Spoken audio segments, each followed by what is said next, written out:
everybody, and welcome to another episode of Sandwich Talk. I am your host, Carlos Parisi. This is my chance to hang out with my friends. We talk about sandwiches, and we dive into some new ones, too. The show started as a podcast where we ate sandwiches from all over town, evolved because of COVID into us doing sandwiches in our home, and now we're doing a little mix of both. We get to eat sandwiches from around town. Some people make sandwiches with me at their houses. Sometimes we just eat sandwiches in front of a place. It doesn't matter. It's all about sandwiches, and it's all about friends. This time is a great chance for me to introduce everybody to somebody who I've known now. I found out today, 8 years. 8 years I've known this incredible duo. Truly, I would say this power team have been people that have talked about Detroit food, been promoters of Detroit food, been working with different people within the Detroit food culture, but not just Detroit, Metro Detroit, and then all around the state and anywhere they can possibly reach too. It's been really, really nice to see the way that they've continued to push out the messages, continued to preach the good word, but then also just been amazing people to know. These two people, proud to say, definitely a big fan of them. And I hope you guys get a chance to check out what they've been doing. I want to introduce everybody to Kate and Robb Harper of Edible Wow Magazine. Carlos, my man, how are you, brother? What's up, guys? Thank you guys for coming on the show. Well, thanks for having us. It's great fun. Always good to be in your company. Thank you very much. We met each other 8 years ago at Eastern Market. And you guys were just passing out Edible Wow magazines. I've seen the magazines everywhere since. I've seen them before. Never knew who was behind it, but then happy to say now I'm friends with you guys. Can you tell us a little bit about Edible Wow? Tell us a little bit about yourselves, what you guys have been doing, and how you got into it. Good question. Good question. We wound up 13 years into a 5-year business plan. And we actually were introduced to the concept. Edible Wow is part of Edible Communities. We are a regional licensee. We're not a franchise because there are over 90 edible magazines around the country. Edible Brooklyn, Edible Boston, Edible Portland. And we were introduced to the magazine through friends of ours that launched Edible Aspen. And wow. Yeah, we got a couple copies of the magazines. We were blown away. Kate is a master gardener. I grew up gardening with my Scottish grandfather, so we've been very passionate about growing and gardening. I was the and eating. I was the guy in college that had a jungle for a dorm room, and most of the plants were legal, Carlos. And so we were really taken by the concept of this buy local, support local, the farmers markets. And we researched the model. At the time, I was an analyst with Wells Fargo. And this was in 2008. And we saw the tsunami coming financially. And so Kate and I looked at each other and said, why not? Yeah. Why not? We like it. We love to eat. We eat well. We eat good food. Meet great people. Yeah, and we've met some amazing people. And so good friends. We were in somewhat of a quandary in 2008, if you remember the political mechanism and government that was here. Detroit was in a bad place. And so they tanked. Yeah, and we knew Ann Arbor would gravitate towards this mission of buy local, support local, eat well, help out your neighbor. But we felt that anything that said Detroit, Ann Arbor would have said, well, we're not that interested. You're talking about the naming the magazine? Yeah, about how we came up with the name of Edible Wow. And so we fund the magazine through advertising, now sponsors because we're a nonprofit, events, subscriptions. And so our epiphany was people say, wow, when they're excited. Wow, that's cool. Wow, I didn't know that. And so our first issue.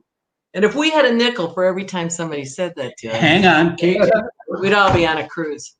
But so, wow, a lot of people don't know this, is an acronym for Wayne, Oakland, and Washtenaw. What? I didn't know that. Get the hell out of here. Unless you're in Ann Arbor, then it's Washtenaw, Oakland, Wayne. Oh, yeah. Okay. We have to cater to the crowd. Good. But our first issue, which has Calder Dairy on the cover. This was issue number 1. And it reads, Edible Wow, celebrating the abundance of Wayne, Oakland, and Washtenaw counties season by season. And what we had hoped for, Carlos, because our territory is all of southeastern Michigan, people from Genesee called us, people from Macomb County and Jackson County and Livingston, and asked, are we going to get one of those magazines? And we shared with them that they are in our region and we're happy to get magazines. And then we dropped the Wayne, Oakland, and Washtenaw. And now we tell the story of the local food scene in southeastern Michigan. That's amazing. That was 13 years ago. I had seen the edible magazines around, and I had seen Edible Wow specifically as well before I met you guys. Yeah. And knew kind of it was a little bit more of than just our region, of course. But then in looking at the magazine, it was always beautiful to see just a hyper focus on the food surrounding our area and the way that you guys talked about it, the way that you guys would bring in these people, whether it was highlighting the different food makers, farmers, whatever. It's just a beautiful thing because at that time, let's call it 10, 15, 13 years ago now, it was a scary time for the Detroit metro area. Like you said, Ann Arbor probably didn't want to do too much with Detroit because, well, we were just jumping into bankruptcy. It was right before that. We were in a pretty rough time. We started Aunt Nee's in 2009, and same thing. It was rough. We saw that there was a little bit of a buy local boom, and we're part of that. It was wonderful to be part of that at the very beginning, and I'm sure you guys were able to kind of take that buy local framework and basically implant it into a magazine. Is that something that you're still kind of focusing on now? Absolutely. Oh, absolutely, wholeheartedly. And I'll tell you, neither one of us are from the publishing world at all. And so we asked who's going to write for us? And they just show up. People reach out to us all the time to write, to photograph. Our editor that we had for 13 years, she came to us. We didn't, it's one of those things. Everybody's very interested in participating. So we're very fortunate. We researched the model. Before we invested, we called a number of publishers around the country and asked them about being involved. And to a person, none of them were in publishing. They were just, back in that day, they were foodies. And they wanted to share this magazine, which actually started out as a newsletter in Ojai, California. Oh, wow. That was distributed to the hotels so the guests would see the restaurants that were buying and using local produce. Oh, that's cool. Yes. Yeah, and then a couple from Cape Cod was visiting there. They saw it. They reached out to the two founders and they said, let's make a magazine. And as they drove back across country, they talked with attorneys and everybody, and that's how Edible Communities began. Started as a newsletter. Edible Ojai was the first magazine. Edible Cape Cod was the second. Edible Wow, we were the 30th. Oh, wow. And now they're over 90. See, there you go. Wow. We love that word, wow, Carlos. There's another nickel. How many years ago was the first magazine? Actually, this year, 20th, isn't it? Edible Communities is going to celebrate 20 years of publishing. And we have been honored with the James Beard Award in publishing a few years back. So it's in the beginning, it was an intimate group on listserv, when there are 30 magazines and everybody's talking to each other and we're sharing ideas. And, Edible Austin, has done a story on beekeeping. We've done a story on, beekeeping and one of the. But locally. Yeah, all local. We don't write about Austin. Chicago doesn't write about Boston. Yeah, that's the beauty of the magazine and the model is it's uber local. We have a consortium, we have a partnership with the Edible Communities and annual meetings up until COVID, but it was is a very intimate group of people that are passionate. When I left the finance industry, it's a lot different than the publishing industry. And so, but it is it's an amazing journey. You can only be so passionate about numbers, I imagine. Oh, yeah. Who cares? The people that we've met, the stories we've told, Carlos, the monies that we have,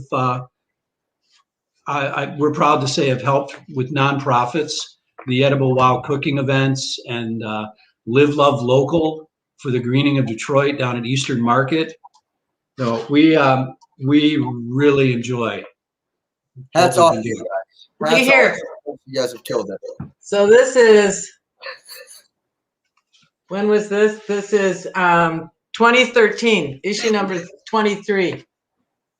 Can you see? Oop, am I going the wrong way? Yeah, there's the Aunt There it Nee's is, story. Aunt Nee's. 8 years ago. Yeah, there it is. Ta-da! There are the boys up there. Carlos. There's me rocking my Poison the Well hat. Yeah. I was wondering about that. Big smile as always. It's a great shot. I remember when we photographed you and you were in the it's the kitchen at Eastern Market. Yep. And in that huge bowl of salsa. Yeah, And I still use that bowl. And it was right when you started making it fresh as opposed to the packets. Yep. So exciting. We were so excited for you. That was And you've been very generous to us also over the years, and because we're known for our gift baskets that we raffle off and stuff. You've been very generous. Of course. We're grateful. It's my And we can honestly say, Carlos, we eat a lot of food, no doubt. We taste a lot of food. And I can't tell you how, bar none, Aunt Nee's salsa, kaboom. Yeah, always. You know, Thank you guys. it's one of those condiments that never goes bad, and a lot go bad in our refrigerator, but not yours. We're pretty good eaters. Well, let me ask you guys, because you did bring up you get to eat a lot of food. You've been fortunate enough to work with chefs who have been doing demos and partnerships. You've been working and doing dinners all across the community. You've worked with Eastern Market and several other people going to award shows. You guys have eaten so well over the years. Are there any items of food that really stand out to you? Things that you wish that you could have again? Oh boy. Oh my gosh. James Regato makes a great fried bologna sandwich. What? Yeah. No way. It's killer. I'm sure he can make a great fried bologna sandwich, but talking about it, what was in it? It's, you know what, it was a thick piece of bologna too. That's what was great about it. But because I remember those from like college and stuff with mustard. It was just grilled onions. Yeah, it was great. And a Dijon mustard. It was a little hoity-toity, but I grew up eating fried bologna sandwiches myself. So did I. It was a throwback. Right in the sandwich game, Rob. That's how it starts. I absolutely love Andy Holiday's lamb ragu. It's Selden Standard. Oh my God, to die for. With a nice glass of wine, sitting at the bar, chatting with the bartenders. They're so friendly. I love it. Carlos, it's a bit of a challenge for us to. It's kind of like, which one of our kids do we like the best? I mean, Andy, when he was at Roast, used to do a great burger with an egg on top. Oh yeah, that burger still exists, by the way. One of my best friends, John Jelinek, is the chef over at Roast. Still very proud of that burger. He recently, right before the shutdown, put out a chicken sandwich that, in my opinion, and I've had a lot of chicken sandwiches, is probably the best one in the city. Mm-hmm. Really? Did they still do happy hour before the shutdown? They did not do they did happy hour before the shutdown, but then we had the second shutdown. So in that intermediate period, we did not. Yeah. They did not do happy hour. However, the Roast happy hour for everybody at home is the best happy hour you will ever go to. Period. Bar none. Agree. Absolutely, 100% agree with you. Absolutely. You go there, you get yourself the burger because it's outstanding. It's on English muffin. English muffin, thank you, with egg and a thick cut piece of bacon. You get the chicken livers because the chicken livers are nuts. They're wild. One of the best, most flavorful things you've ever had. Mac and cheese is probably my favorite mac and cheese in the city of Detroit right now too. And then aside from that, I mean, you really can't go wrong with anything on that menu. No, you can't. You can't. Oh, no. When we feel like eating Mexican, El Barzon, go into Mexican town, and he does Mexican and Italian. Mm-hmm. which is awesome. That's delicious. Which was a cute story in early on when we went to interview Norberto for a story. We took our staff, we took writers and photographers, and we went as a group to have lunch. And we opened up the menu, and half the menu is Italian, half's Mexican. Everyone ordered Mexican. Norberto sent out Italian appetizers, and half of us changed our orders right on the spot. Well, because he used to be the chef at Andiamo, was it? Tribute? Tribute. Okay, yeah. Well, he worked at Tribute. I don't know if he was the chef. I know he was there for a while. Well, I know for a fact that they're trained in Italian cooking, and the reason why they opened up their own restaurant is because they had the opportunity to. And I think that that's the same story, or at least a similar story to Chef Garza of El Asador. He also worked in an Italian restaurant, had the ability to open up his own spot, and was able to transition himself into doing Mexican cooking. The cool thing about El Barzon that I really like is that there is a couple of menu items on there that are a really good blend of both styles of cuisine. It's delicious, and that's actually like kind of the way that I grew up cooking. So I'm Mexican, Italian, and Lebanese, and the way that I cook, like typically for myself, if it's not a sandwich, is I'm just going to go ahead and include the flavors from what I grew up with, which is a pretty good blend of all that. The one thing that they usually always share is garlic and onions. Yeah. You can't beat that. No, I mean, that's the best thing that you can cook with is garlic and onions. Our oldest son went to school with Lebanese. What was his name? Delon Arabu, and his mother made these sausage rolls, and they were in like a pastry. It was almost like a flake, like a puff pastry or something. And there was meat in it, a beautifully seasoned meat. She wouldn't give me the recipe, but she made 100 of them for me. True story. She brought over a platter. That's amazing. Pound it up. It was her family recipe, and it would remain that. God bless her. I think that's a beautiful thing. It might be. So we froze them and pulled them out when we wanted. Oh, they were delicious. It might be one of those things where she just doesn't have a recipe written down, too. Could very well be. We'll just do a little bit of this, a little bit of that. They're just going to know about it. And on top of that, some family cookings, including my grandmother, I remember, they're slaving over the kitchen. They're also smoking a cigarette at the same time. But maybe a little bit of the ashes of the cigarette. It's flavor. Who knows? Who knows? So you said Delon Arabu. That's not the same Delon of the family that owns the original Goodnellas, is it? Not that I know of. No, I can't say. No. But it kind of was middle school. Travis is 40 now, so it could be them. It could be them. At the same age.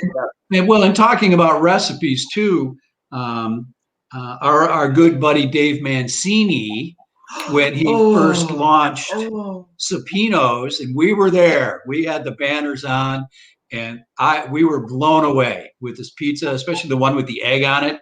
And it was like, Dave, this crust is amazing. Can I get the recipe? Absolutely. 2 months later, he blows up, Detroit. No, I'm not going to give the recipe out. You want to know? So there's only one other person that knows that dough recipe. Really? His grandmother? No, well, I mean, maybe. Well, there's only one other person that I know of that knows the dough recipe, and she used to be the, I believe, kitchen manager there at Supino's, and I believe she doesn't work there anymore. Aside from that, he does not disclose that recipe to anybody, including any of his employees. So what that means is when he leaves or takes a vacation, goes out of town, he makes a ton of the dough beforehand and then has it frozen and stored in different freezers and fridges throughout Detroit. When he launched, he was sleeping on an army cot in the basement. Amazing. He was there 24/7. Remember the parties he used to have? We used to go to parties. First, it was Farnsworth? Farnsworth, yeah. Yep.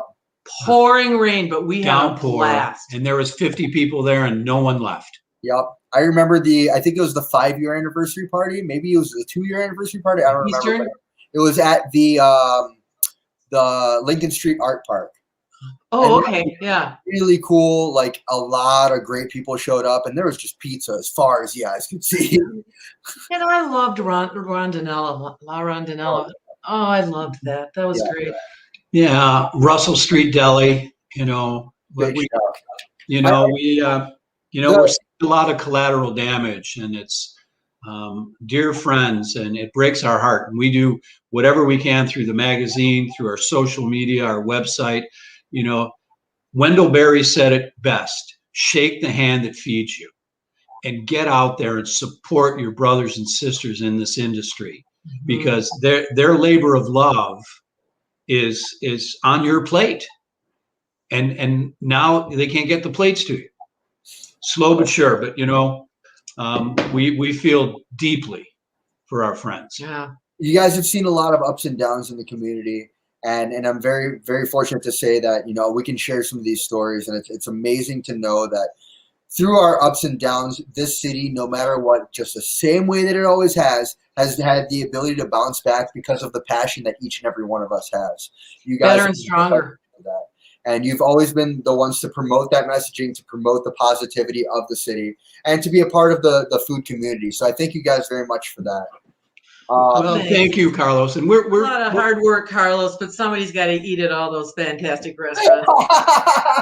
Yeah. Work with all those amazing chefs. After years later, we are officially Detroiters. Yeah. We moved into the city as our commitment. Yeah. But circling back, Carlos, when we launched, part of the business model with Edible Communities is when we publish a copy of the magazine, we mail it to all the other publishers, and they in turn mail us theirs. So we see what's going on around the country. That's and so truth good. be told, 2-3 issues into publishing Edible Wow, our colleagues were calling us, asking, what's going on in Detroit? This is amazing. Look at this. The underground garden movements, the pop-up dinners. Chickens all over the place. Beehives. Yes. Yeah. It was humbling that our colleagues, you know, wanted to know what was going on in Detroit. And I have to have you guys out Friday and Saturday over at Kiesling. Myself and my friend John have put together the kitchen program there, and every single weekend there's food coming out of there from local pop-ups from around the city. Good friends of ours that we believe in. You guys have got to come check it out. We got to do it. We will. We want to be a come part see of it. Yeah. We want to support it, promote it, and contribute in any way that we can. Yeah. Let's take a time out real quick. I need to take a quick commercial break. While we're doing that, you guys feel free to set up in the kitchen. When we come back, everybody at home, we're making a sandwich, all right? Boom. Good. Cool. All right. All right. See you in a bit.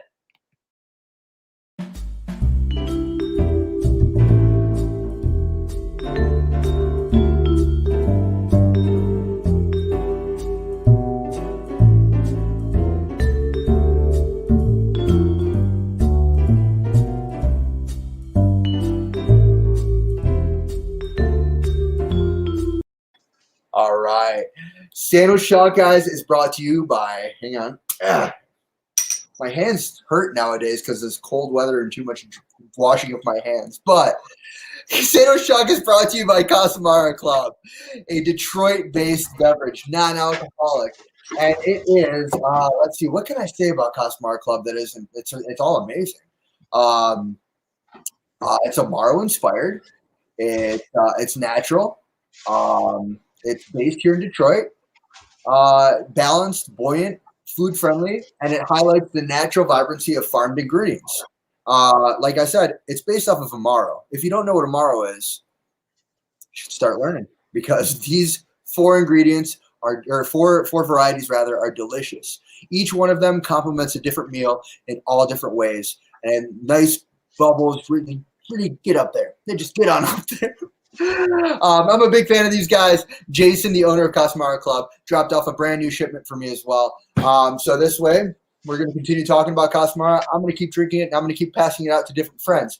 If you watch this show today and you say to me, hey, Carlos, how can I get a Kasamara Club? At Saturday, Eastern Market, this Saturday, today's the 27th, 30th. The 30th, if you go to Eastern Market and you ask me about Kasamara Club, I will give you a Kasamara Club.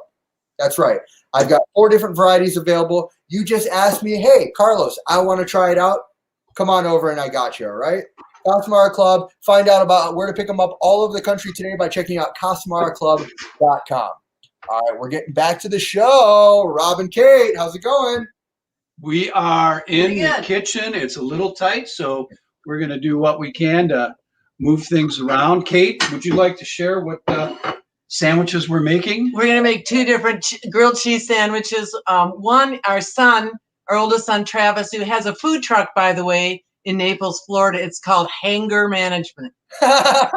He's killing it. He and his wife Shannon are knocking it dead down there. It's absolutely fantastic. So any of you Michiganders heading down, if and when you can, Yeah, we can't figure this Hanger out. Management. Yeah, international finance student at Ohio State and becomes a food truck owner. Well, we knew he liked to eat. We never knew he liked to cook. But anywho, he suggested this. It's a Caprese grilled cheese. So it's we've got some White Lotus mozzarella, fresh mozzarella. So, yeah, I know. Some Avalon breads. We're using Avalon breads today. And some basil, fresh basil, tomato, and a little Havarti, he said. Ooh, yeah. And the secret to the Harpers, and it's not a secret, but what we like to do with our grilled cheese is we don't use butter on the outside. We use mayonnaise. Yep. Oh, yeah. It's killer. So that's what Harper's going to do. And then what's the other one? Oh, we're going to do, this is one a little bit spicier. Gus and Gray, Tara Gray does an amazing sweet Jesus. You ever had this? Oh my God, sweet jalapeno jam. Oh, yeah. Oh, Great rocks. I know. So we're going to do that with a little, I don't know, like a cheddar. What do we have? Oh, we've got it's provolone. provolone and Gouda. Oh, yeah. Oh, There yeah. you go. The provolone felt real nice. The What Havarti are you doing? felt really nice. I love the little multi options that you guys got going on. All right. So I've been doing a lot of complicated sandwiches on the show. Things that are, unique, different, things that people have never heard of. Sometimes I'll make a simple sandwich. Today, I thought to myself, simple. Let's keep it simple. I haven't had one of these sandwiches since I was a kid. This is one of my favorite sandwiches, one of my mom's favorite sandwiches. And to me, the question earlier to me this week was, what is a good application when you can use mayonnaise heavily? Because a lot of people, sometimes they over mayo. They'll over mayo things and the mayo takes over. For me, one of the best applications for a heavy mayonnaise is in a simple sandwich of mayonnaise and tomatoes. Oh. Yeah. We use basil mayonnaise. Ooh. We make our own. Nice. So I'm going to do a mayonnaise tomato sandwich. I'm also going to toss a little bit of a secret ingredient on there from a friend of mine from Ann Arbor. Like I mentioned to you guys, I'm very involved in the pop-up world. A lot of good friends do pop-ups. I do a couple of pop-ups myself. One of my friends in Ann Arbor has a pop-up called Lucha Puerco. Amazing pop-ups. They're doing birria, burritos, tacos, different things. But he's also got this thing. We got to write this down. Oh, yeah. You guys got it. We're recording, right? Who are you, Harper? I can't see you. All right. So this right here is the matcha crunch. Ooh. Szechuan sauce, really good spice. I'm gonna add that in with my tomato and mayonnaise. Ooh, yum. Okay, Harper. I'm gonna turn this up. Talk to us about what you're doing. Okay, well, I'm starting off with the Farnsworth bread from Where are you? Avalon. Okay. Farnsworth bread, nicely, heavily mayonnaised. I've got my cast iron grill Skillet. warming up. Skillet, thank you, Kate. Thank Hey, you. I know what you're talking about.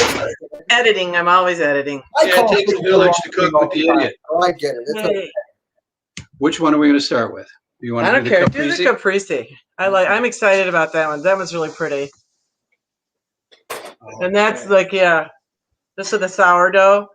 So it's just, sliced tomato. I like to put my tomato on paper towel so it gets a little bit of that juicy, so it doesn't get all over you.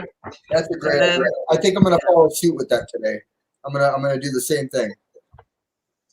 And then, the fresh mozzarella. Oh yeah. And the basil. Where are we? Here we are. We put some thinly sliced tomatoes on it. And right now, I'm working with telera bread. This is from Mexican Town Bakery. Oh yeah. Kind of torta bread right here. Really nice. little sweet, definitely good and fluffy. The exterior is not going to be too crunchy, Yep. but it still has a really good air pocket on the inside as well. Really nice and airy.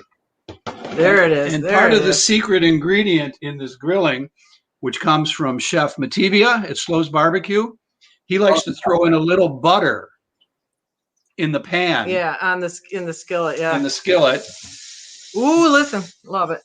to crisp things up. You wanna see what I did? My very first thing, guys. I'm already a step ahead of you there. The very first thing that I did before anything, I got butter in my pan right now. Oh, you're the man. I think What fun. almost every single one of these shows that I've done, I've had butter in my pan. Yeah, and always, where is it, Harper? Calder butter in this house. Calder butter. Nice. Thank you for the hookup on the Calder butter, by the way. So I've mentioned, for those of you that have seen the show several times now, I've mentioned Edible Wow a handful of times already. Reason being is because either A, they've come to the market that week and they've hooked me up with Calder's chocolate milk or Calder butter. So I'll say, this is a gift from my friends over at Edible Wow, and then I'll mention the magazine. You guys are finally getting a chance to check out who Edible Wow is. Yes, well, but there's new faces in Edible Wow now also. Exactly, and I want to talk about that. So we've got two new faces to Edible Wow, friends of yours who have taken over the reins for the majority of what Edible Wow is doing. Can you talk to me a little bit about that? Well, yes. Go ahead, Harper. We decided after 13 years we wanted to travel more prior to the COVID lockdown. And we've known John Piazza and Jeremy Abbey, chefs and instructors from Dorsey. We've known them for over 10 years. Whoa, little hot on the griddle there. Woo! We're good. And so it was over a cup of coffee with John Piazza. I just was mentioning that I was going to look to create an exit strategy for Kate and I so we could travel more. And with that, he said, well, how about us taking over? Oh, wow. And we talked for about a year, and we came up with a game plan that was mutually beneficial. And we've passed the baton. We're officially a nonprofit now, magazine, Congratulations. because of their nonprofit, Soil to Service. And they also have the Detroit Institute of Gastronomy, which is a local culinary program here in Detroit. Dig. D-I-G. I'm not a member, so I would love an invitation, guys, if you're watching. I would love to come over and talk. I want to nerd out. I want to nerd out on hardcore food with you guys. I want to talk about weird flavors and talk about how we can get some of the programs that myself and a couple of my other friends are running involved. Absolutely. Absolutely. Because I'm a very firm believer in the simple fact that we are a wonderful, wonderful Right over community. there. This community has been working so hard to continue to push the messages of fresh food, local produce, local everything if we can do it. And also really just kind of pushing the messages of how we can continue to promote for each other, build for each other, and continue to keep pushing as a city, to continue to keep growing. Well, this city has truly grown with local food and local produce and producers in the 13 years we've been doing it. Because when we started, we came to Detroit and said, so how about a food magazine, local foods? And nobody knew what that meant. We went to Ann Arbor. There's your Caprese salad or sandwich. Yeah, So, and then we went to Ann Arbor and they said, yeah, where have you been? Absolutely, for sure. And we went to Oakland County and they didn't know, is anybody else doing it? But we look good. I don't know. What kind of mayonnaise are you guys using over there? Hellman's. Hellman's. Yeah. Cool. Light. We're light. On mine, I'm going to be doing made your own? some Kewpie mayo. Oh, we have to get that. Yeah, Kewpie is a Japanese mayonnaise, really heavier in umami, good flavor. I like using this. There's also a really fatty mayonnaise from the South called Duke's Mayo. and I like Duke's, and I like Kewpie. Those two, if you mix those together, make a bomb flavor. Okay. I'm just going to be doing the Kewpie mayo with the matcha crunch and the tomatoes. So All right. Well, we're going to be doing that new mayo. Oh, yeah. Look at there we go. Yeah. How are we doing? Oh, we're looking good on my bread right now. Let me see your guys. Yum.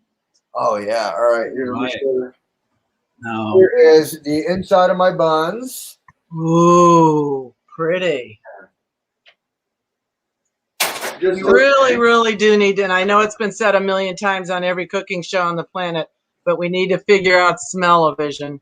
I swear. Okay, we're starting to make our second with some Farnsworth bread from Avalon, and we're using a provolone and a Gouda. Gouda with tomato. No, you're No. We're using the Gus Sweet. and Gray Sweet Jesus. Yep. It's Which- awesome. It's sweet jalapeno jam. It's killer. It is, and I'm not a jam guy. Ooh, I am. Look, if you can. See, smell it? Woo! Oh, wow. Yeah, I can smell that for good. Another good one that I like on Sammy's is Bobian does it's a roasted pear and habanero. Oh, yeah. I've actually used that a couple of times on this show. That's great stuff. And her ketchup. Yeah. Maybe Cat really chop. good jams. Oh, yeah, the ketchup. Yeah, cat's ketchup. So here I've got, I'm just doing a thin layer. My reach. I want to see what the lay of the land was if I were to do a thin layer mayonnaise. And Carlos, what I like to do is What's I that? like to sprinkle just a little bit of Milford Spices truffled salt. On the other one, yeah. Big shout out, Milford Spice Company. Guys, they're another mutual friend of ours that I've known separately than you guys for a while. And then you guys also knew them. And then here we are together as friends, everybody all getting together doing the same things. It's lovely to see. And that's really great because Laura, both our boys got married 2 years ago, a year ago? Yeah. I don't remember. She made special spice mixes for Custom blends Aw, that's for all. each one of them to, give in their gift baskets or their giveaways for their guests. It's really cool. All right, so I'm going to ask for you guys' opinion. You think that's enough mayo?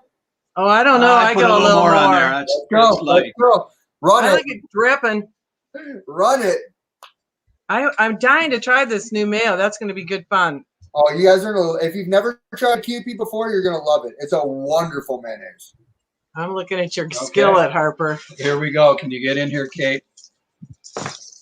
Oh, there it is. Oh, you can hear it. The Gouda, the jam. Oh, the cheese is just flowing out the sides, Carlos. That's the way you That's got what it. I like. You want that good cheese pull, too. When you cut that in half, I want to see Oh, I those. love it. I like the cheese that gets burnt on the bottom of the skillet. Ooh, I love burnt cheese. Is that a problem? I heard that's not good. Oh, I don't know. Things in moderation. All things in moderation. No. Most things, anyway. Yeah, right? All right, we're tossing on some tomatoes. I took your tip, Kate. I did tomatoes on the paper towel for it to dry out just a little bit.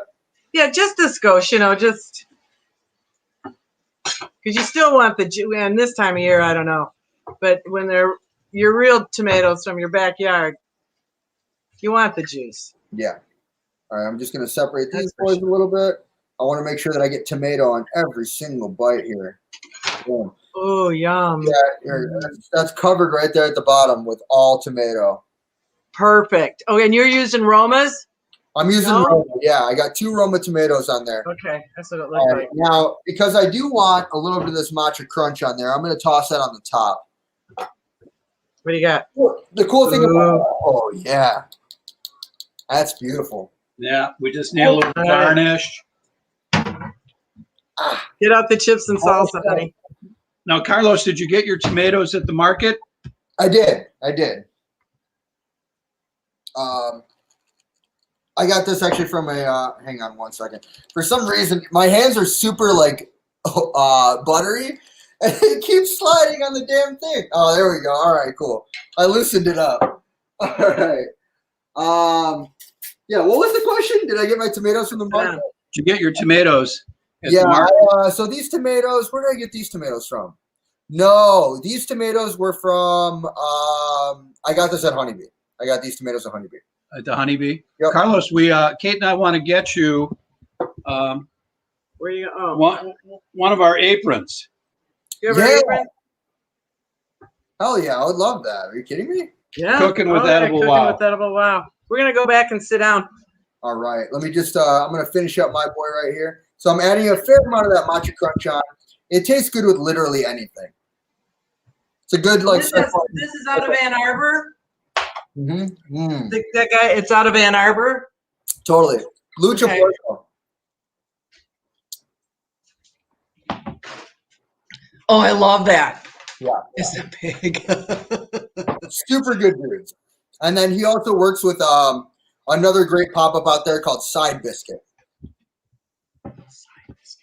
Another really good low-key pop-up. A lot of people have been working with them as well. We want to actually bring them into the city and start doing some Detroit events with them. Oh, good. Okay, let's. But yeah, here and they started Lucha Puerco started during COVID. So here we go. Check that out. Ooh, sweet. Ooh, yum. Mayonnaise. I like that view, Carlos. So I'm going to show you. Oh yeah, show it up. Let's show the folks at home what we're doing here. Oh yeah. There we go. There we go. Oh, this is the yum. Oh, that's with the sweet. All right, guys. Jesus. Don't take a bite yet. We got to do a quick break. If it's your first time checking us out, I want you to make sure you know that it's time for the Aunt Nee snack break. It's been mentioned already, guys, but Aunt Nee is local company based here out of Eastern Market, Detroit, Michigan. Right now, I've got in front of me the chips, all natural, 4 ingredients: sea salt, oil, a little bit of lime, fresh, locally grown, GMO-free corn. And I've been selling at Eastern Market now for, guys, 12 years. 12 years. Wow. 12 years ago, I started doing chips and salsa at Aunt Nee's. Wow. There's our mild salsa you guys see right there. You want to dip a little in there, Carlos? You want to get in on this, buddy? There we go. Boom. Got a glass of wine? Yes, I do, please. So. Oh, hang on. Don't start without me. It really goes well with everything. Oh, yum. So we don't open the wine till we open the Aunt Nee's. I'm very proud to say it's been wonderful doing Aunt Nee's because it's allowed me the opportunity now to meet wonderful people in our city, like you guys, to work with amazing people, amazing talents in our city, different chefs, different folks in the area doing food. I've been able to do pop-ups. I've been able to do different events. I've been able to work with all people. It's literally been a dream to be able to be part of the food community now because of Aunt Nee's.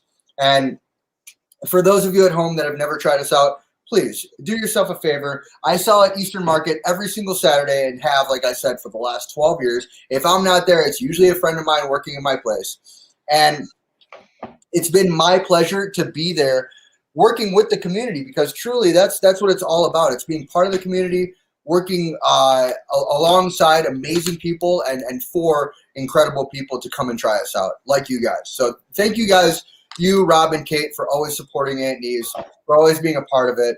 Cheers to you guys. Cheers, and Carlos. thank everybody at home as well for checking out Aunt Nee's. I'm a big fan of my own product, and that means a lot. So thank you guys very much. It's the best. Now, Carlos, we can honestly say, in all sincerity, we have watched a lot of young food entrepreneurs dip their toe into the water, drowned in the water, and we're proud of what you've done, Carlos. Thank you. You have really brought a quality product that I have to say I was scrambling this afternoon because I got the last bag that was tucked all the way in the back at Whole Foods today. Oh, wow. There was one bag left, and it was waiting for me. I literally just delivered to them this morning. Gone. Oh, man. No kidding. I had to go ask for help and just think maybe there was some in the back. Dang. All right. Well, Yeah. I'm gonna have to get them more tomorrow then. All right. But guys, do me a favor. Show everybody at home what the sandwich is. Talk about us with the layers of what you've been working with, and then take a bite. Let us know what you think. Well, mine is the caprese, which is on the sourdough with layers of mozzarella, Havarti, thin sliced tomato, and basil. Mayonnaise outside, a little Calder butter, little touch of Milford spice. Salute. A la Yes. hanger management. Mm. A big nod to our oldest son, Travis, and his wife, Shannon. Mm. And I like it a little spicier. So I'm doing the, this is Gouda, which I hadn't thought about. Someone suggested that to me. The Gouda and what's my other cheese? Provolone. Provolone. I always forget that one. Provolone. With the sweet Jesus. Mm. Okay. Oh my God. Oh. Wow. Oh, is that good? Oh. That's what you want to hear. When you're eating something, if you don't exclaim either a wow or oh my God or maybe a curse word, then is it really that good? Is it really that Oh my good? God, it's so good. Amazing. Amazing. Which is, I love the name Edible Wow so much because you're right. Wow is very much part of it. And I didn't know it was an acronym for Wayne, Oakland, and Washtenaw, but that makes total sense now. Mm-hmm. Yeah.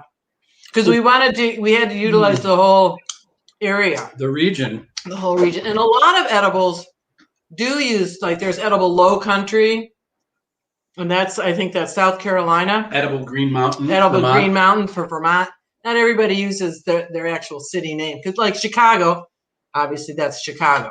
Yeah. But if we had done edible Detroit, wouldn't work for Ann Arbor and so many of the farms and what have you are on the outlying areas. Totally. So although in the city now. Yeah, I think that's one huge point of differentiation that a lot of people, when you're out of town, a lot of people will typically say, "Oh, I'm from Detroit," even though they live in Warren or they live in,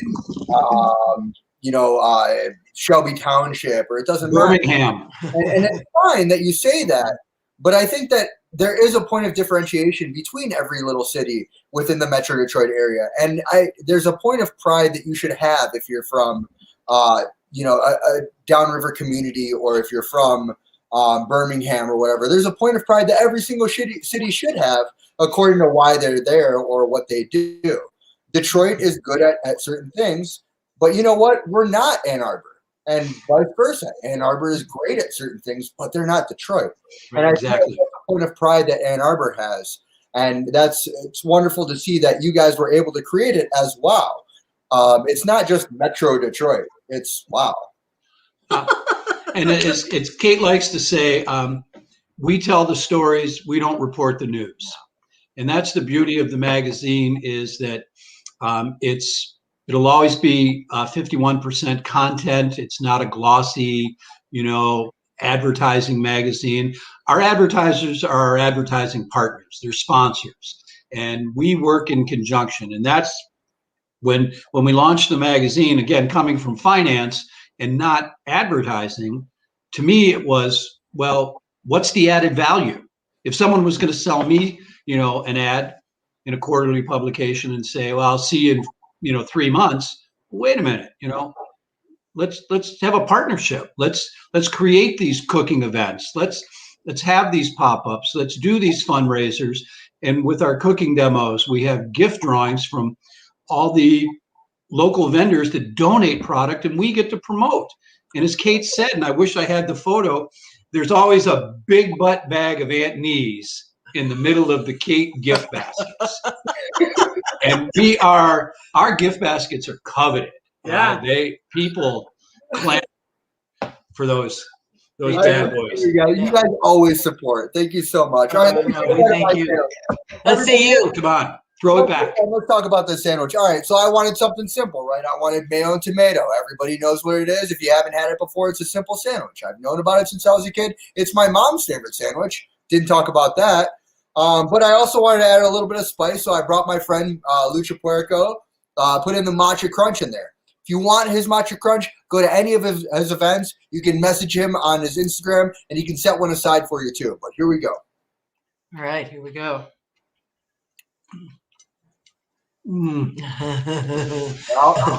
Yeah, you can tell. Oh, hell yeah. Oh, One thing about mayonnaise and tomatoes together, it creates kind of like a cream together, like just a really good intricate flavor that's unique to eat. It's better than the sum of its own parts. It's a lovely flavor that a lot of people sleep on. Now, adding the Matcha Crunch gives me the spice and the flavor that I was craving as well. I can't wait to get that. Try not to enjoy yourself too much, Carlos. Guys, this is me time now. What about me? Well, we're gonna try that for sure. I love the kiwi. I love the way it plays. The fresh aroma tomatoes. Add that little snap that you need of the tomato. Good texture. But when it plays with just the mayonnaise, like I said, it creates such a vibrant flavor. There's just so much umami in this because of all the different parts that you've got going on. Oh, yum. The fluffy bread that's added here with the telera bread from Mexican Town Bakery. One of my favorite breads. A bread that reminds me of home. A bread that my mom would make me tortas with all the time as a kid. I was tickled to run into you a week or so ago. I think I was coming out. You were going in honeybee. Yeah. Yeah. That's our go-to. I love it. Yeah. We do too. Now that we're down here, and we can't reiterate enough to your audience, Carlos, that when you buy local and you support local, you're making a commitment to the community and the livelihood of the people that put forth the effort out of love and passion. And another point I'd like to make is when we travel, and a lot of people, when we say, we're from Detroit, there's always that, get to know Detroit. Detroit is a class act that's got a history way beyond thuggism. Absolutely. And we get on that soapbox every chance we get. And the first industry of this city and this state is agriculture. It wasn't manufacturing. We were number one in almost anything, as far as growing. We were the breadbasket for the Midwest at the time. And one of my favorite stories was we did an article on ribbon farms. Yeah. Back in the 1700s, when LaSalle and the French owned both sides, to be able to utilize the river, you got 50, 75 yards on the riverfront, and then your farm ran like a piece of ribbon inwards. So you could utilize, It's also known as French farming. French farming. At that time, the superhighway was the Detroit River. And that's how you got your food up and down. And when you look at streets like Cheyne and Beaubien and DeQuinder, these were all French farmers. I didn't know that. Yep. I'm telling you, there's a little bit of history in Edible Wow also. I didn't know that at all. Yeah. What's his name? Hazen Potato Patch Pingree. Hazen S. Pingree. Yeah. The man to invent urban agriculture. Yes. Absolutely. Yep. It's wild to see that when all the buildings were burning down across the country because there was no such thing as fire code, Detroit was no exception. There were buildings burning down left and right.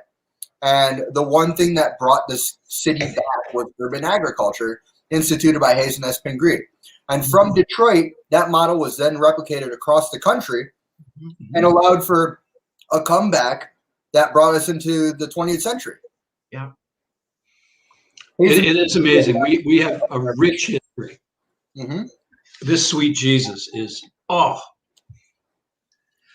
amazing. Nice little, it's dancing on your tongue, a little spice, a little jalapeno, a little sweetness. married with the cheese. Mm. Mm-hmm. We switched sandwiches. We share. So I'm trying the other one.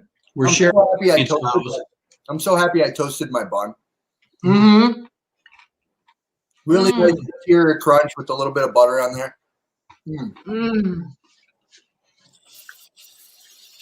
Ooh, Harper, you can taste that truffle salt. The black truffle. The black truffle salt. So this is amazing. Excuse me, someone just shared with us recently, putting black truffle salt on popcorn. Oh yeah. Oh my God, to die for. Yeah, we get our popcorn from Mystic Kettle down there at the market. Well, he gives you. Doesn't Harper bring you that caramel corn? Yeah, the kettle corn. I know better, Carlos, than to open the bag. When I get a bag, if I open it, Katie, bar the door. Yeah, the black truffle salt. When we did the event over at the Milford Spice Company over at Pallet, Yes. they had put that out on fries and a bunch of other stuff, and I remember everybody just, I want more of the truffle salt. I want more of the truffle salt. Every single one of them. If you try any of the Milford Spice stuff at home, you're gonna want more. You're gonna want to order more. And she's always doing more stuff. Laura Stern, amazing people, amazing folks, amazing family. Just a big fan of them. Big fan of you guys too. Obviously, you guys are always linking people together. Vice versa. Good word. Thank you. So let's wrap it up real quick. We got to get going. I want to make sure, guys, how do we follow you guys on social media? How do we contact you? If there's any writers in the world that want to be a part of it or photographers, how do they get in touch with you guys? It's very easy. It's ediblewow.com, Edible Wow on Facebook, on Instagram. We're always in need of fresh, young ideas, writers, the stories that are going on. And sign up for our monthly newsletter and find out about what's going on the monthly. We put our sponsors in the spotlight and we give a shout out, but we welcome you into the community of Edible Wow. Guys, and if you want to become a sponsor, you can reach out to Robb, R-O-B-B, 2 B's. The second B is silent. Robb at Edible Wow. My agent. Everyone should have a private agent. The second B is silent. That cracks me up. Who told you is that Calvin had the food truck? She's French, and he introduced himself and Robb with 2 B's. And she looked at him and she said, "Is the second B silent?" It is today. Is that Maria of the French Cow? Yes. Yes. Absolutely. Marie has been working at Kiesling on Wednesdays, doing crepes out of Kiesling every Wednesday. We brought her in to do crepes during the day, so you guys can visit her as well. We will. Absolutely. Carlos, we can't thank you enough for what you do in this food community, the person that you are. We were pleased to have gotten to meet and know your dad, and we know he likes the black cherry Calder ice cream. Yeah, he does. Oh, yeah. That's 2 things about my dad that if you talk to him for more than 10 minutes, he'll let you know real quick. He loves black cherry and he loves hot fudge. Yeah, what a combo. Champion. What a combo. And you will see us Saturday at the market. And I'm going to want my soda. And voted best smile in the market. Absolutely. You. Thank you guys so much, guys. Thank you. Guys, it's a pleasure to know you guys. It's a pleasure to be part of the community that you guys are. And I thank you so much for continuing to link everything together. You guys are awesome. I also want to thank, obviously, I want to thank Planet Ant for always putting us on. If you're not following or subscribed, make sure you like, follow, share, subscribe any of the Planet Ant videos. A lot of great people always putting their talents into everything that Planet Ant is doing, including this show, Sandwich Talk. We're live every single Wednesday at 6 o'clock. You can watch all of these shows live at any time that you want on the Planet Ant stream by just searching in your bar Planet Ant, and then boom, all of the videos pop up. I want to thank Mike McGinnigan. I want to thank Parker Hammond. I want to thank Zach Bridges, Danny Veer, our mustard valet, Michael Zuber, mailman Carl Malone, my chief Miles O'Brien. The music is Lobby Time and Bushwick Tarantella, both by Kevin MacLeod. Want to thank him as well. And of course, I want to make sure that I thank every single one of you at home for checking us out, for being part of the community, for being part of the good messages, and always supporting food culture, sandwiches. I love doing this. I love doing this. Rob and Kate of Edible Wow Magazine, thank you very much again. I want to give a round of applause to these guys. Thank you, Carlos. Thank you, buddy. God bless. Thank you. Everybody at home, I hope you guys got hungry. Happy sandwich. Bye.